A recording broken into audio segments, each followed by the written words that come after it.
أعوذ بالله من الشيطان الرجيم. بسم الله الرحمن الرحيم. تبارك الذي بيده الملك وهو على كل شيء قدير، الذي خلق الموت والحياة ليبلوكم أيكم أحسن عملا وهو العزيز الغفور، الذي خلق 7 سماوات طباقا ما ترى في خلق الرحمن من تفاوت، فارجع البصر هل ترى من فطور، ثم ارجع البصر كرتين ينقلب إليك البصر خاسئا وهو حسير، ولقد زينا السماء الدنيا بمصابيح وجعلناها رجوما للشياطين وأعتدنا لهم عذاب السعير، وللذين كفروا بربهم عذاب جهنم وبئس المصير، وللذين كفروا بربهم عذاب جهنم وبئس المصير، إذا ألقوا فيها سمعوا لها شهيقا وهي تفور تكاد تميز من الغيظ، كلما ألقي فيها فوج سألهم خزنتها ألم يأتكم نذير، قالوا بلى قد جاءنا نذير، فكذبنا وقلنا ما نزل الله من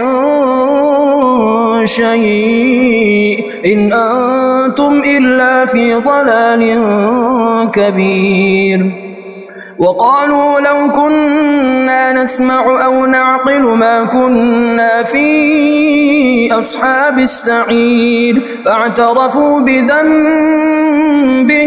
فسحقا لأصحاب السعير، فاعترفوا بذنبهم فسحقا لأصحاب السعير، إن الذين يخشون ربهم بالغيب لهم مغفرة وأجر كبير، وأسروا قولكم أو اجهروا به إنه عليم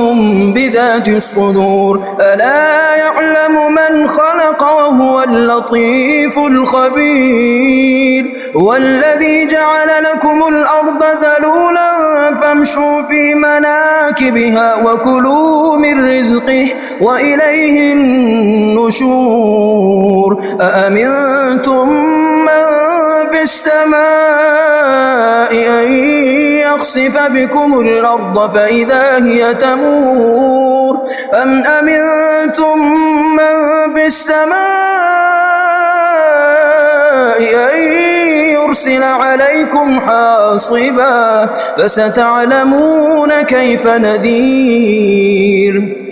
ولقد كذب الذين من قبلهم فكيف كان نكير، أولم يروا إلى الطير فوقهم صافات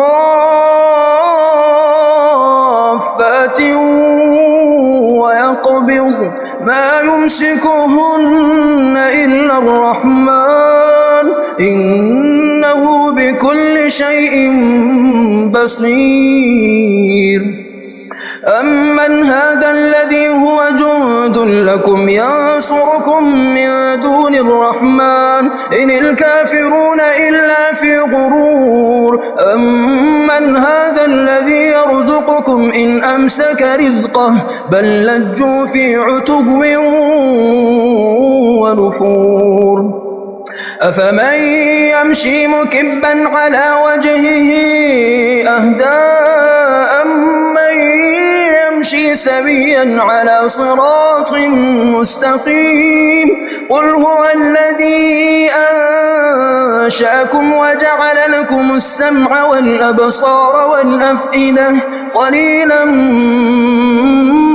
ما تشكرون، قل هو الذي ذرأكم في الأرض وإليه تحشرون، ويقولون متى هذا الوعد إن كنتم صادقين، قل إنما العلم عند الله وإن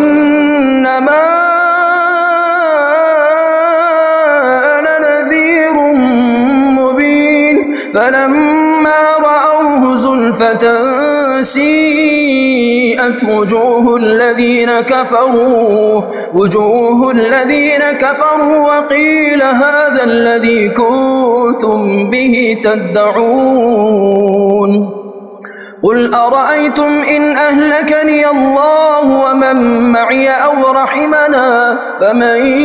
يجير الكافرين من عذاب أليم قل هو الرحمن آمنا به وعليه توكلنا فستعلمون من هو في ضلال مبين قل أرأيتم إن أصبح ماؤكم غورا فمن يأتيكم بماء